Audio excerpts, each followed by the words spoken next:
Good morning, all. Fisheries students. Fisheries second year, paper 1, unit 4, part 2, రెండో భాగం. Earlier we discussed part 1 of the pond management. Now we are going to discuss today second part of the fish pond management, right? చూడండి, pond మేనేజ్మెంట్లో కుంట యాజమాన్యంలో మనము ఇంతకుముందు పాఠ్యాంశాల్లో చేప పరిశ్రమలో వివిధ రకాల కుంటలు ఉంటాయని, ఆ కుంటలు చేప విత్తనం ఉత్పత్తికి ఉపయోగపడేవిగాను మరియు చేపల పెంపకానికి శాస్త్రీయమైన పద్ధతిలో చేపల పెంపకానికి ఉపయోగపడేవిగాను ఉంటాయని తెలుసుకోవడం జరిగింది. ఇటు చేపల పరిశ్రమలో చేపల విత్తనానికి ఉపయోగపడే కుంటల్ని హ్యాచరీలు అని చెప్పడం జరుగుతుంది. మరియు విత్తనము పెరగడానికి, చేపలు పెరగడానికి, ముఖ్యంగా చేపలు శాస్త్రీయమైన పద్ధతుల్లో బాగా పెరగడానికి ఉపయోగపడే కుంటల్ని ఫిష్ పాండ్స్ లేదా చేప కుంటలని చెప్పడం జరిగింది. హ్యాచరీల్లో బ్రీడింగ్ ట్యాంక్స్, ఇంక్యుబేషన్ ట్యాంక్స్ ఉంటవి. చేప కుంటల్లో కుంటల రకాల్లో నర్సరీ కుంటలు, పోషణ కుంటలు, నిలువ కుంటలు ఉంటాయని చెప్పడం జరిగింది. చూడండి, బ్రీడింగ్ ట్యాంక్స్లో స్పాన్ ఏర్పడుతుంది, సీడ్ ఏర్పడుతుంది, విత్తనము ఉత్పత్తి అవుతుంది. ఉత్పత్తి అయిన విత్తనము పొదగడానికి రెండో రకమైన హ్యాచరీలు, ఇంక్యుబేషన్ ట్యాంక్స్, పొదుగు కుంటలు ఉపయోగపడతాయి. గుడ్డు నుండి పిల్ల ఉత్పత్తి జరుగుతుంది ఇంక్యుబేషన్ ట్యాంక్స్లో. పొదుగు కుంటల్లో గుడ్డు పొదిగి పిల్లగా మారుతుంది. కాబట్టి ఈ రెండు రకాల కుంటలు, బ్రీడింగ్ ట్యాంక్స్, ఇంక్యుబేషన్ ట్యాంక్స్, రెండు కూడా హ్యాచరీలుగా పిలువబడుతూ పరిశ్రమలో ఒకవైపు స్థాపించబడుతుంది. ఇంకొక వైపు వివిధ రకాల చేప కుంటలు ఉంటుంది. ఇవి నర్సరీ కుంటలు, పోషణ కుంటలు, నిలువు కుంటలు. చేపలు తక్కువ కాలంలో ఎక్కువ మాంసంతో చక్కగా పెరగడానికి ఉపయోగపడే కుంటలు నర్సరీ, పోషణ, నిలువు కుంటలు. నర్సరీ కుంటల్ని నర్సరీ పాండ్స్ అంటాము. పోషణ కుంటలను రేరింగ్ ఫిష్ పాండ్స్ అని చెప్పడం జరుగుతుంది. నిలువు కుంటల్ని స్టాకింగ్ ఫిష్ పాండ్స్ అని చెప్పడం జరుగుతుంది. ఇంక్యుబేషన్ ట్యాంక్స్ నుంచి పిల్లల్ని సేకరించి నర్సరీలో ఫ్రై దశల వరకు ఉంచడం జరుగుతుంది. 15 నుండి 30 రోజుల వరకు నర్సరీలో పెరగడం జరుగుతుంది పిల్ల. అటు తర్వాత 30 రోజుల పిదప వీటిని ఫ్రై నుంచి ఫింగర్లింగ్ దశల వరకు పెంచే కుంటలు పోషణ కుంటలు. పోషణ కుంటలో 4 నుండి 5 నెలల కాలము చేపలు బాగా ఆహారాన్ని గ్రహిస్తూ పెరగడం జరుగుతుంది. తక్కువ కాలంలో ఎక్కువ మాంసాన్ని ఉత్పత్తి చేసుకోవడం కూడా పోషణ కుంటల మీదనే ఆధారపడి ఉండడం జరుగుతుంది. అటు తర్వాత 6 నెలలు లేదా 5 నెలల పిదప చేపల్ని సంగ్రహించి సేకరించి నిల్వ కుంటల్లో మార్కెట్ పరిమాణం గల చేపగా అభివృద్ధి చెందే వరకు నిల్వ కుంటల్లో లేదా స్టాకింగ్ పాండ్స్లో ఉంచడం జరుగుతుంది. మరి చేప పరిశ్రమలో వివిధ రకాల కుంటలు, నర్సరీ కుంటలు, పోషణ కుంటలు, నిలువు కుంటల్లో చేపలు పిల్లలు పెరిగి మార్కెట్ పరిమాణం గల చేపగా మారడానికి ఎంతగానో ఉపయోగపడుతున్నది. ఈ విధంగా పెరిగేటప్పుడు చేపలకు వ్యాధులు సంక్రమించవచ్చు. పరాన్నజీవుల వలన వ్యాధులు సంక్రమించిన ఎడల చేపల మరణ శాతం ఎక్కువ ఉండి పరిశ్రమకు నష్టం వాటిల్లే అవకాశం ఉంది. రెండోది, వాతావరణ కారకాల్లో మార్పులు సంభవించడం వలన చేపలు వ్యాధిగ్రస్తినబడడం జరుగుతుంది. ఆ విధంగా కూడా చేపలు మరణించే అవకాశం ఉంది.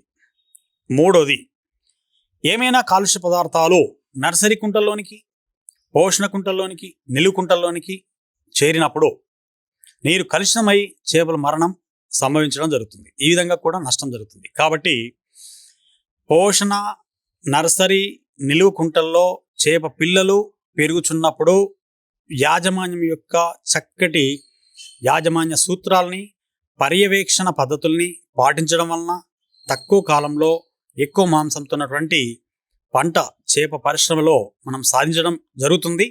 యాన్యువల్ ఈల్డ్ అనేది లేదా ఆదాయం అనేది దేని మీద ఆధారపడి ఉంది? చేపల యొక్క దిగుబడి అనేది దేని మీద ఆధారపడి ఉంది? సాధారణంగా యాజమాన్య సూత్రాలు, యాజమాన్యము అనుసరించే యాజమాన్య పద్ధతులపైన, మరియు అంతేకాకుండా యాజమాన్యం నిరంతర పర్యవేక్షణ, సూపర్విజన్ మీద ఆధారపడి ఉండడం జరుగుతుంది.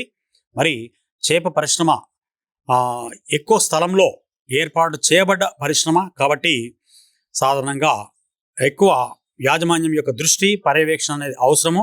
ఆ విధంగా ఉన్నట్లయితే మనము లాభాలను సాధించడం అవకాశం ఉంటుంది. ఇక్కడ వివిధ రకాల కుంటలు అని చెప్పాం మనము. నర్సరీ కుంటలు, పోషణ కుంటలు, నిలువు కుంటలు. నర్సరీ కుంటల్లో స్పాన్ ఫ్రైగా మారుతుంది. పోషణ కుంటల్లో ఫ్రై ఫింగర్లింగ్గా మారుతుంది. నిలువు కుంటల్లో ఫింగర్లింగ్ మార్కెట్ సైజ్ పరిమాణం గల చేపలుగా ఏర్పాటు కావడం జరుగుతుంది. మరి నర్సరీలో 1,00,000 చిన్న పిల్లల్ని స్పాన్ని ఉంచినమనుకోండి, వచ్చే ఫ్రై దశలో 1,00,000 అనుకోండి. అది విజయవంతమైనటువంటి యాజమాన్యానికి చక్కటి ఉదాహరణగా చెప్పవచ్చు. కాబట్టి యాజమాన్య పద్ధతుల్ని అవలంబించడం వలన, నిరంతర యాజమాన్య పర్యవేక్షణ వలన చక్కటి దిగుబడిని సాధించడానికి అవకాశం ఉంటుంది. కాబట్టి ఈ 4వ యూనిట్, 4th యూనిట్లో కుంట యాజమాన్యంలో 2వ పార్ట్లో నర్సరీ యాజమాన్యము, పోషణ యాజమాన్యము, నిల్వ కుంట యాజమాన్యం చూస్తాము. ముందస్తుగా నర్సరీ కుంట యాజమాన్యాన్ని చూస్తాము. యాజమాన్యం అనగా, యాజమాన్యం అనేది సాధారణంగా యాజమాన్య సూత్రాలు అనేవి మనకు పాండ్ మేనేజ్మెంట్గా చెప్పడం జరుగుతుంది. ఇది 3 భాగాల కింద విభజన చేసి చదవడం జరుగుతుంది. మరి సాధారణంగా యాజమాన్యము, పాండ్ మేనేజ్మెంట్ అనేది ప్రీ స్టాకింగ్ యాజమాన్యము, స్టాకింగ్ యాజమాన్యము, పోస్ట్ స్టాకింగ్ యాజమాన్యం కింద చూడడం జరుగుతుంది. చూడండి, మనకు నర్సరీ పాండ్ మేనేజ్మెంట్ సూపర్విజన్ కానీ మేనేజ్మెంట్ కానీ divided into pre stocking, stocking, post stocking కింద విభజన చేసి చూడడం జరుగుతుంది. ప్రీ స్టాకింగ్లో స్పాన్ లేదా పిల్లను నర్సరీ కుంటలో నిల్వ చేయడానికి ముందుగా తీసుకునేటువంటి జాగ్రత్తలు ఇవి బాగా అవసరము. ప్రీ స్టాకింగ్లో చక్కటి యాజమాన్య సూత్రాలను, శాస్త్రీయమైనటువంటి సూత్రాలని అవలంబించడం వలన కుంట యొక్క దిగుబడి బాగా వస్తుంది. ప్రీ స్టాకింగ్లో నిరంతర యాజమాన్య పర్యవేక్షణ అవసరము. నర్సరీ యాజమాన్యం మొత్తం కూడా దిగుబడి సాధించడానికి బాగా ఉపయోగపడడం జరుగుతుంది. నర్సరీ యాజమాన్యంలో ఎందుకంటే చిన్న పిల్ల దశల్ని ఉంచి పెంచడం జరుగుతుంది. 15 నుండి 30 రోజుల వరకు పెంచడం జరుగుతుంది. చిన్న పిల్ల దశలో వ్యాధులు సంక్రమించే అవకాశం ఉంది. కాబట్టి పిల్ల యొక్క మరణ శాతం ఎక్కువ ఉంటుంది. కాబట్టి యాజమాన్యం యొక్క దృష్టి మరియు చక్కటి పర్యవేక్షణ అవసరము. దీంట్లో నర్సరీ యాజమాన్యం అనేది చాలా ముఖ్యమైనటువంటి కీలకమైనటువంటి యాజమాన్య పద్ధతుల కింద మనం చూడడం జరుగుతుంది. యాజమాన్యము pre stocking, stocking, post stocking. Pre స్టాకింగ్లో ఏమేమి ఉంటాయి చూడండి ఒకసారి. పాండ్ డ్రైయింగ్, కుంటను బాగా ఎండబెట్టడం. నెక్స్ట్ డీసిల్టేషన్, కుంట అడుగుభాగం ఉన్నటువంటి సిల్ట్ అనే పదార్థాన్ని లేదా మట్టిని తీసేయడం. ప్లఫింగ్, కుంటలో అడుగుభాగాన 2 ఎద్దులతో, నాగలితో దున్నించడం లేదా ట్రాక్టర్తో దున్నించడం. లైమింగ్, సున్నం జల్లడం. మెన్యూరింగ్, ఎరువులను చల్లడం. ఇరాడికేషన్ ఆఫ్ ఎక్వేటిక్ వీడ్స్, కలుపు మొక్కల నివారణ. ఇరాడికేషన్ ఆఫ్ ప్రిడేటరీ ఫిషెస్, పరభక్షక చేపల నివారణ. ఇరాడికేషన్ ఆఫ్ ఫిష్ ప్రిడేటర్స్, చేప భక్షకాల నివారణ. ఇరాడికేషన్ ఆఫ్ ఎక్వేటిక్ ఇన్సెక్ట్స్, జల కీటకాల నివారణ. Water pumping into the pond. ఈ 8 ముఖ్యమైన సూత్రాలు ప్రీ స్టాకింగ్లో మనము చూడడం జరుగుతుంది. యాజమాన్యము పర్యవేక్షణ అనేది ఈ 8 దశల మీద చక్కటి పద్ధతుల్ని అనుసరించిన ఎడల, అవలంబించిన ఎడల, యాజమాన్య సూత్రాలని అవలంబించిన ఎడల దిగుబడి బాగా వచ్చే అవకాశం ఉంది. మనం ఎంతైతే ఇన్పుట్ ఇస్తున్నామో అంత అవుట్పుట్ కూడా రావడానికి అవకాశం ఉంది. ఇన్పుట్ ఎంత అయితే ఇస్తామో అవుట్పుట్ అంతా వస్తే అది సక్సెస్ఫుల్ మేనేజ్మెంట్ ప్రిన్సిపల్ కిందకి రావడం జరుగుతుంది. Pre stocking, stocking, post stocking లో pre stocking, stocking, post stocking, nursery pre stocking, stocking, post stocking, rearing fish pond pre stocking, stocking, post stocking, stocking fish pond pre stocking, stocking, post stocking అనే పద్ధతుల్లో యాజమాన్యాన్ని మనం చూడడం జరుగుతుంది. Nursery యాజమాన్యంలో pre stocking, stocking, post stocking. Pre stocking అంటే ఏంటిది? పిల్లను స్పాన్ని నీటిలో విడడానికి ముందు తీసుకునే చక్కటి జాగ్రత్తలను, యాజమాన్య సూత్రాలని వివరణ చేస్తుంది. దాంట్లో ఎన్ని ఏంటి చెప్పండి? Pond drying, desiltation, fluffing, liming, manuring, eradication of aquatic weeds, eradication of predatory fishes, eradication of fish predators, aquatic insects, water pump, ఇవన్నీ కూడా ప్రీ స్టాకింగ్లో చూడడం జరుగుతుంది. స్టాకింగ్లో స్పాన్ నిల్వ చేసే సమయంలో చక్కటి యాజమాన్య సూత్రాలు మనం చూడడం జరుగుతుంది. పోస్ట్ స్టాకింగ్లో ఫీడింగ్ అంటే ఏంటిది? ఆహారాన్ని ఇవ్వడము, ఇంకోటి హార్వెస్టేషన్, పంట సేకరణ అనే అంశాలని మనం చూడడం జరుగుతుంది. కాబట్టి పిల్లలో నర్సరీ ఫిష్ పాండ్ మేనేజ్మెంట్ అనేది ముఖ్యమైనదిగా చెప్పడం జరుగుతుంది. ఎందుకంటే చూడండి, ఇక్కడ ఫలదీకరణ చెందిన అండం నుంచి పిల్ల ఏర్పడుతూ ఉండడాన్ని గమనించవచ్చు. మరి ఈ చిన్న దశల్ని నర్సరీ కుంటల్లో ఉంచి నెల కొరకు చేపల్ని పెంచడం జరుగుతుంది. కాబట్టి మనకు నర్సరీ ఫిష్ పాండ్ మేనేజ్మెంట్ అనేది రేరింగ్, స్టాకింగ్ కంటే చాలా ముఖ్యమైనదిగా, యాజమాన్య పర్యవేక్షణ, చక్కటి యాజమాన్య పర్యవేక్షణ ద్వారా అత్యధికమైనటువంటి దిగుబడిని సాధించేదిగా ఉండడం జరుగుతుంది. చూడండి, ప్రీ స్టాకింగ్ పిల్లను నర్సరీ కుంటలో నిల్వ చేయడానికి ముందు తీసుకునే జాగ్రత్తల్ని మనం చూస్తున్నాం. మనము దీంట్లో భాగంగా పాండ్ డ్రైయింగ్. డ్రైయింగ్ అంటే కుంటను ఎండబెట్టే పద్ధతిని పాండ్ డ్రైయింగ్ అని చెప్పడం జరుగుతుంది. ఎండబెట్టడం వలన ఆ కుంట యొక్క అడుగు భాగం అనేది బాగా సూర్యరశ్మి సమక్షంలో ఎండిపోవడం జరుగుతుంది. పై నేల పొడిగా మారుతుంది. నేలలో సూక్ష్మ జీవులు కానీ, పరాన్నజీవులు కానీ, ఇంకా ఏమైనా ఉంటే చనిపోవడం జరుగుతుంది. విషవాయువులు ఉంటే నశించడం జరుగుతుంది. సో పై నేల పొర పొడిగా మారే అవకాశం ఉంది. So drying up. Nursery management starts right from the summer. Stagnant water between the two crops may grow many predatory species. So it is essential to de-water the ponds. Drying up. ఎండబెట్టడం అనేది, కుంటను బాగా ఎండబెట్టడం అనేది ఎండాకాలంలో జరిగే చర్య సూర్యరశ్మి సమక్షంలో జరుగుతుంది. ఈ విధంగా ఎండబెట్టడం వలన ఏమవుతుంది? సూక్ష్మజీవులు చనిపోవడం జరుగుతుంది, విషవాయువులు నశించడం జరుగుతుంది. ఇది ప్రీ స్టాకింగ్లో ముఖ్యమైన చర్య చెప్పడం జరుగుతుంది. సో చూడండి, due to empty of the pond bottom exposed to the sunlight for good drying, it helps mineralization, removal of excess organic material. That's about the pond drying. Next, desiltation. చూడండి, desiltation is the removal of the silt from the pond bottom is called desiltation. Desiltation of the pond bottom becomes more strengthening, also helps more productivity. Next, checking of inlets and outlets. చూడండి, desiltation అనేది నేల యొక్క nursery కుంట అడుగు భాగంలో ఉన్నటువంటి నేల లేదా పైనుంచి ఒక 2 ఇంచుల సిల్ట్ తీసేసే పద్ధతిని డిసిల్టేషన్ అని చెప్పడం జరుగుతుంది. ఈ విధంగా చేయడం వలన నేల దృఢంగా మారుతుంది. అంతేకాకుండా కుంట యొక్క ఉత్పాదక శక్తిని బాగా పెంచేదిగా ఉంటుంది. సో ఇది కూడా ముఖ్యమైనదే. డ్రైయింగ్ తర్వాత, డిసిల్టేషన్ తర్వాత ఫ్లఫింగ్, దున్నడం. After desiltation of the pond bottom, fluffing may increase soil fertility. Soil becomes more and more fertile, will increase pond productivity.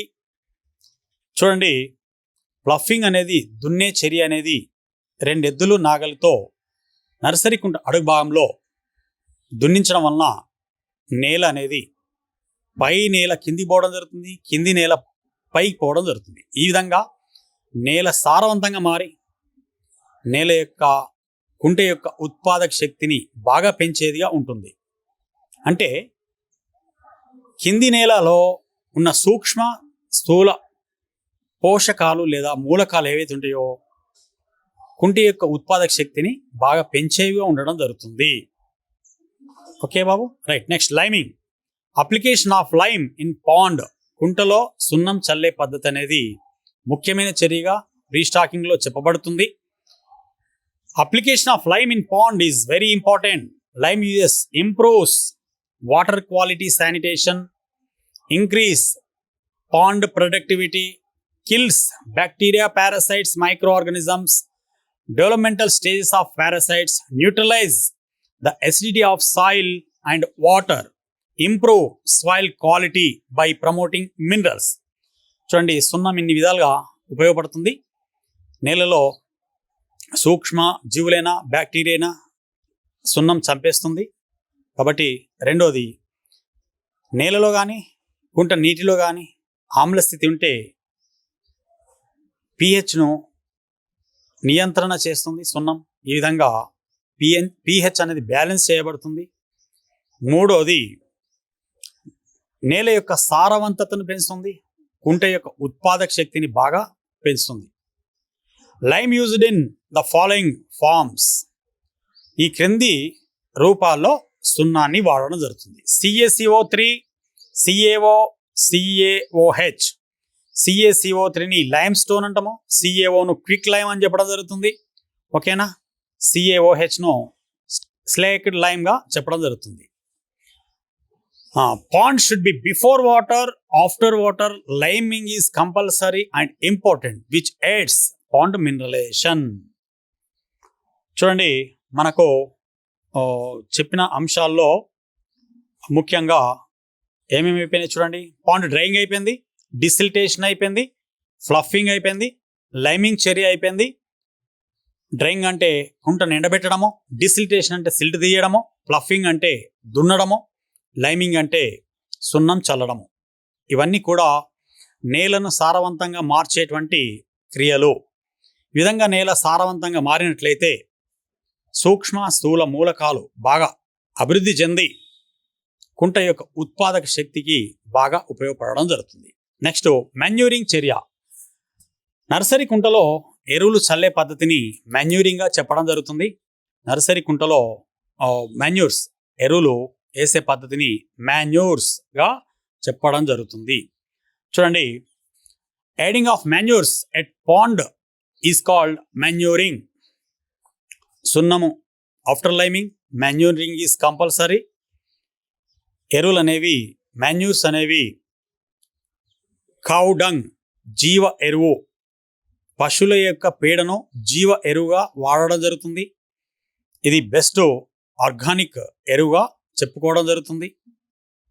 Next, inorganic fertilisers, nitrogen, phosphorus, K మూలకాలు ఉన్నటువంటి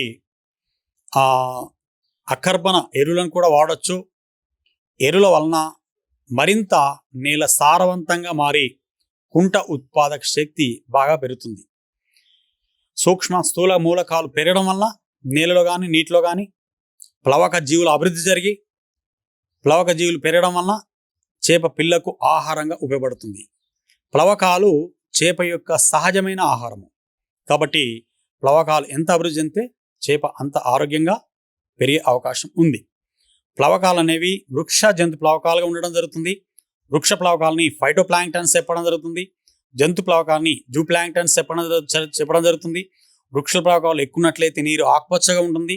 జంతు ప్లవకాలు ఎక్కున్నట్లయితే నీరు గోధుమ వర్ణంలో ఉంటుంది.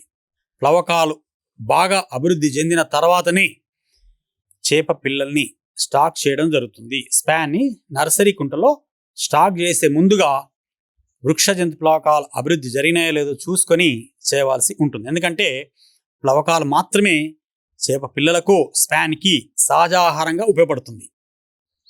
ఓకేనా బాబు, రైట్. చూడండి, మనం ఇప్పుడు చూసినటువంటి అంశాల్లో ముఖ్యంగా ఏమేమి చూసాం చూడండి. డ్రైయింగ్ అయిపోయింది, డిసిల్టేషన్ అయిపోయింది, ఫ్లఫింగ్ అయిపోయింది, లైమింగ్ అయిపోయింది, మాన్యూరింగ్ అయిపోయింది.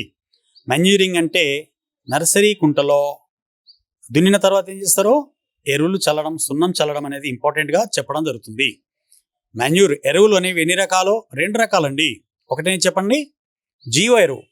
పశువుల పేడను జీవ ఎరువుగా నర్సరీ కుంటల్లో వేయడం జరుగుతుంది. ఆ విధంగా వేసినట్లయితే నేల మరింత సారవంతంగా పెరిగి కుంట ఉత్పాదక శక్తి బాగా అభివృద్ధి చెందుతుంది. Okay Babu. Next, eradication of aquatic weeds. మనము pre స్టాకింగ్లో drying, desiltation, fluffing, liming, మాన్యూరింగ్ తర్వాత ఇరాడికేషన్ ఆఫ్ ఎక్వాటిక్ వీడ్స్ అంటే కలుపు మొక్కల నివారణ అనేది చాలా ముఖ్యమైన అంశంగా చెప్పడం జరుగుతుంది. చూడండి, నర్సరీ కుంటలో ఇతర సమయాల్లో పిస్టియా, సల్వీనియా, ఎజోల్లా, ఐకార్నియా, లెమ్నా, సెరడోఫిల్లమ్, కారా, నెక్స్ట్ హైడ్రిల్లా, వెలిస్నేరియా, నింఫియా, నిలంబియా, జస్సియా, పొటామోజిటాన్, మాసిలి అనేటువంటి మొక్కలు బాగా పెరుగుతాయి. పెరగడం వలన, నీటిపైన బాగా పెరగడం వలన చేప పిల్ల పెరగడానికి ఆవాసాన్ని ఆక్రమిస్తవి. కాబట్టి వీటి వలన నష్టం ఉంటుంది. కాబట్టి కలుపు మొక్కల్ని ఎప్పటికప్పుడు పీకించాలి లేదా తీసేయడానికి, నివారణ చేయడాన్ని ఇరాడికేషన్ ఆఫ్ ఎక్వాటిక్ వీడ్స్గా చెప్పడం జరుగుతుంది. ఇది ప్రీ స్టాకింగ్లో ముఖ్యమైన చర్యగా చెప్పడం జరుగుతుంది. కలుపు మొక్కల నివారణ అనేది నర్సరీ కుంటల్లో 3 పద్ధతుల్లో చేయవచ్చును. ఒకటి మెకానికల్ పద్ధతి, యాంత్రిక పద్ధతి. లేబర్లను దించి కొడవలతో కోసేసే పద్ధతిని మెకానికల్ లేదా యాంత్రిక పద్ధతి. ఈ విధంగా కలుపు నివారణ చేపట్టవచ్చును. రెండోది, అట్లా కాకుండా రెండో పద్ధతి ఏం చెప్పండి, గడ్డిని తినేవి, మొక్కల్ని తినేటువంటి పశువుల్ని, మేకల్ని, గొర్రెల్ని దించడం వలన జీవ నియంత్రణ అని చెప్పడం జరుగుతుంది. జీవ నియంత్రణ అంటే సాధారణంగా ఏదైనా ఇతర జీవుల్ని నర్సరీ కుంటలని పంపడం వలన, తినడం వలన కలుపు నివారణ జరుగుతుంది. కాబట్టి ఇది ఒక మంచి పద్ధతిగా చెప్పుకోవడం జరుగుతుంది. కాబట్టి దాన్ని జీవ నియంత్రణ లేదా బయాలజికల్ కంట్రోల్.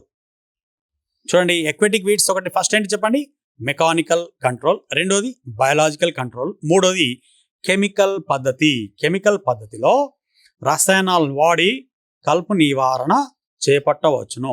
చూడండి, anhydrous ammonia also control Hydrilla, Najas, Wolffia, Nymphaea, Ottelia, Nelumbo when injected in the surface layers with the 112 to 334 kg.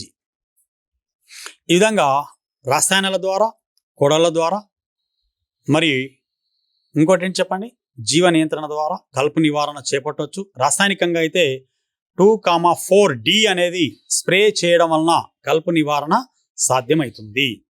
ఇప్పుడు చూడండి పిల్లలు, మనము చూసిన అంశాల్లో pre stocking, nursery pond management ఎన్ని భాగాల కింద చూడడం జరిగింది. Pre stocking, stocking, post stocking. Pre స్టాకింగ్లో ఏం చూసాం మనము, pond drying, desiltation, fluffing, liming, manuring, eradication of aquatic weeds. Next eradication of predatory fishes. Fish predators, aquatic insects. Predatory fishes అంటే పరభక్షక చేపలు. మనం పెంచుతున్నటువంటి నర్సరీ కుంటల్లో ఉంచినటువంటి స్పాన్ ఏంటి చెప్పండి, కార్పు చేపల పిల్ల దశలు. కార్పు చేపల పిల్ల దశలతో పాటు ఇతర మాంసాహార చేపలు కూడా నర్సరీ కుంటల్లోనికి ఏదో మార్గాన వచ్చి వీటిని తినేయడం వలన అధిక నష్టం అనేది వాటిల్లే అవకాశం ఉంది. కాబట్టి పరభక్షక చేపలను ఎప్పటికప్పుడు వలల ద్వారా నివారించవలసిన అవసరం ఉంది. పరభక్షక చేపలను ఏమంటాం మనము, మాంసాహార చేపలు మనం పెంచే కార్పు చేప పిల్లల్ని తినేస్తాయి. వీటిని తీసేయవలసిన అవసరాన్ని మనం గమనించాలి. రెండోది ఫిష్ ప్రిడేటర్స్. పరభక్షక చేపలే కాకుండా చేప భక్షకాలు కూడా ఉండడం జరుగుతుంది. నీటి పాములు, నీటి కప్పలు, నీటి బాతులు ఇవి అందులోనే ఉండి చేప పిల్లల్ని తినేస్తాయి. ఈ విధంగా కూడా నష్టం వచ్చే అవకాశం ఉంది. వీటిని చేప భక్షకాలుగా చెప్పడం జరుగుతుంది. వీటిని కూడా నివారణ చేపట్టవలసిన అవసరము యాజమాన్యం మీద ఉంది. Next water insects, aquatic insects అని చెప్పడం జరుగుతుంది. జల కీటకాలు నీటిలోనే ఉండి కార్పు చేప యొక్క పిల్ల దశల్ని తినేస్తాయి. కాబట్టి అధిక నష్టం వస్తుంది. కాబట్టి ఎప్పటికప్పుడు వలల ద్వారా లేదా డీజిల్ లాంటి పదార్థాలను, కిరోసిన్ లాంటి పదార్థాలను నీటి పై పొరల పైన చల్లడం వలన కీటకాలను నశింప చేయవచ్చు, కీటకాలను నివారణ చేయవచ్చును. కాబట్టి ప్రీ స్టాకింగ్లో pond drying, desiltation, fluffing, liming, manuring, eradication of aquatic weeds, eradication of predatory fishes, fish predators, aquatic insects అనేవి చాలా ముఖ్యమైనటువంటి యాజమాన్య ప్రీ స్టాకింగ్ సూత్రాలు. అవన్నీ అయిన తర్వాత శుద్ధమైన నీటిని టెస్ట్ చేసి, పరీక్ష చేసి, రసాయన కారకాలు చక్కగా ఉన్నాయా, భౌతిక కారకాలు చక్కగా ఉన్నాయా, ఇవన్నీ చూసి సరైన స్థాయిలో ఉన్నాయా లేదా చూసి నర్సరీ కుంటల్లోనికి నీటిని ప్రవేశపెట్టవలసి ఉంటుంది. సో ఈ 8 ప్రీ స్టాకింగ్ కింద చూడడం జరుగుతుంది. నెక్స్ట్ ఏంటి చెప్పండి? స్టాకింగ్. ఇప్పుడు నీటిని పంపిన పిదప నీటిని పరీక్ష చేసి మరొకసారి లైమింగ్, మరొకసారి మెన్యూరింగ్ అంటే సున్నం జల్లి మరియు ఎరువులను వేసి స్పాన్ని నిల్వ ఉంచవలసిన అవసరం ఉంటుంది. స్పాన్ని నిల్వ చేసేటప్పుడు సరైనటువంటి సూత్రాలని, యాజమాన్య సూత్రాలని పాటించి నెమ్మదిగా విడవలసిన అవసరం ఉంటుంది. సో చిన్నపిల్లల్ని స్పాన్ని నర్సరీ కుంటల్లో విడిచిపెట్టే ప్రక్రియను స్టాకింగ్గా చెప్పడం జరుగుతుంది. ఓకేనా బాబు? కాబట్టి మనకు ఇక్కడ చెప్పాల్సిన అవసరం ఏంటంటే, స్టాకింగ్లో పిల్లలు ఇడిసే పద్ధతిని స్టాకింగ్ అని చెప్పడం జరుగుతుంది. పిల్లని ఇడిచిన తర్వాత పిల్లని ఇడవడానికి ముందు ఒకసారి వాటర్ని పరీక్ష చేయాల్సి ఉంటుంది. భౌతిక కారకాలను, రసాయన కారకాలను మరియు ప్లవకాలు బాగా ఉన్నాయా లేదా అది కూడా చూడవలసి ఉంటుంది. ఎందుకంటే లైమింగ్ అంటే సున్నం జల్లుతున్నాం, ఎరువులు వేస్తున్నాం కాబట్టి వృక్ష జంతు ప్లవకాలు బాగా ఉంటవి. వాటిని పరీక్ష చేసిన తర్వాతనే, ఎందుకంటే పిల్ల ఇడిసిన వెంటనే పిల్ల ఏం కోరుకుంటుంది? ఆహారాన్ని, సహజ ఆహారాన్ని మాత్రమే కోరుకుంటుంది. సహజ ఆహారం అంటే ఏంటి చెప్పండి? నీటిపైన తేలే జీవులు ఏంటి చెప్పండి? ప్లవకాలు. వృక్షమైతే వృక్ష ప్లవకాలు, జంతువు అయితే జంతు ప్లవకాలు. అవి ఎప్పుడు అభివృద్ధి చెందుతవి? ఎరువుల మీద ఆధారపడి ఉండడం జరుగుతుంది. ఓకే బాబు? నెక్స్ట్ పిల్లని ఇడిచిన తర్వాత నర్సరీ యాజమాన్యంలో ప్రీ స్టాకింగ్ అయిపోయింది, స్టాకింగ్ అయిపోయింది, పోస్ట్ స్టాకింగ్. పిల్లని ఇడిచిన తర్వాత, పిల్లను వదిలిన తర్వాత తీసుకోవాల్సిన అంశాల్లో ముఖ్యమైనవి ఫీడింగ్ చర్య, ఆహారం ఇవ్వడము. రెండోది హార్వెస్టేషన్, పంట సేకరణ. ఓకేనా? చూడండి బాబు, మనకు ఫీడింగ్ అనేది, ఆహారం ఇవ్వడం అనేది ఆల్రెడీ మనము పిల్లను విడిసే సమయంలో ప్లవకాలని గమనించి మనము టెస్ట్ చేసిన తర్వాతనే ఫీడింగ్ చేస్తాం మనము. మరి ఆ తర్వాత ఫీడింగ్ తర్వాత ఒక పిల్లని ఇచ్చిన తర్వాత 2 లేదా 3వ రోజు అనుబంధ ఆహారాన్ని లేదా కృత్రిమ ఆహారాన్ని పిల్లకు అందజేయవలసిన అవసరం ఉంది. పల్లి పిట్టి కానీ, నువ్వుల పిట్టి కానీ, అంటే అదనపు ఆహారాన్ని ఇవ్వవలసి ఉంటుంది. సో దాన్ని ఫీడింగ్ చర్య అని చెప్పడం జరుగుతుంది. ఫీడింగ్ అనేది చేప యొక్క మాంసము తక్కువ కాలంలో ఎక్కువ మాంసం ఉత్పత్తి చేయడానికి ఉపయోగపడేదిగా ఉంటుంది. కాబట్టి ఆహారం ఇవ్వడం అనేది యాజమాన్యంలో, చక్కటి ఆహారం ఇవ్వడం అనేది యాజమాన్యం సూత్రాల ముఖ్యమైనది. పంట దిగుబడికి బాగా ఉపయోగపడే అంశం. హార్వెస్టేషన్. చూడండి, నర్సరీ కుంటలో స్పాన్ని ఎన్ని రోజుల వరకు పెంచడం జరుగుతుంది? 15 నుండి నెల వరకు పెంచడం జరుగుతుంది. చూడండి, 20 రోజుల పిదప లేదా 25 రోజుల పిదప పిల్లని ఒకసారి గమనించి సేకరించవలసిన అవసరం ఉంది. సేకరించి నెక్స్ట్ వచ్చే కుంటలు ఏం చెప్పండి? పోషణ కుంటల్లోనికి పంపవలసిన అవసరం ఉంది. కాబట్టి సో సేకరించే పద్ధతిని హార్వెస్టేషన్ అని చెప్పడం జరుగుతుంది. దీనికి ప్రత్యేకమైనటువంటి వలలు ఉంటవి. వలల ద్వారా సేకరించి పోషణ కుంటల్లో మనము ఉంచడం జరుగుతుంది. కాబట్టి ఇవన్నీ కూడా నర్సరీ కుంటలు. ఇవి పరభక్షక చేపలు, నోటోప్టెరస్, మిస్టర్ సింబాలస్, రాస్బెరా, ఐసోమస్, ఇవన్నీ కూడా పరభక్షక చేపలు. ఇవి జలకీటకాలు. చూడండి, జలకీటకాలు కూడా వాటర్ ఇన్సెక్ట్స్గా పిలువబడుతున్నవి. ఇవి కూడా చేప పిల్లల్ని తినేస్తాయి కాబట్టి నష్టం ఉంది. Okay, right. ఇవన్నీ కూడా నర్సరీ ఫిష్ పాండ్ గురించి మనం చెప్పాము. ఇరాడికేషన్ ఆఫ్ ఎక్వేటిక్ వీడ్స్లో నోటోనెక్టా, రానట్రా, సైబిస్టర్, లిథోసిరాస్, నేపా, బెలోస్టోమా ముఖ్యమైనటువంటి నీటి కీటకాలు.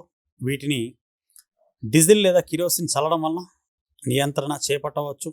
ఇంకోటి కలుపు చేపలంటే ఎకనామికల్లీ నో ఇంపార్టెన్స్, ఆర్థిక పరంగా లాభం లేనటువంటి చేపలని కలుపు చేపలు లేదా వీడ్ ఫిషెస్ అని చెప్పడం జరుగుతుంది. వలల ద్వారా వీటిని ఎప్పటికప్పుడు తీసేయవలసిన అవసరం ఉంది.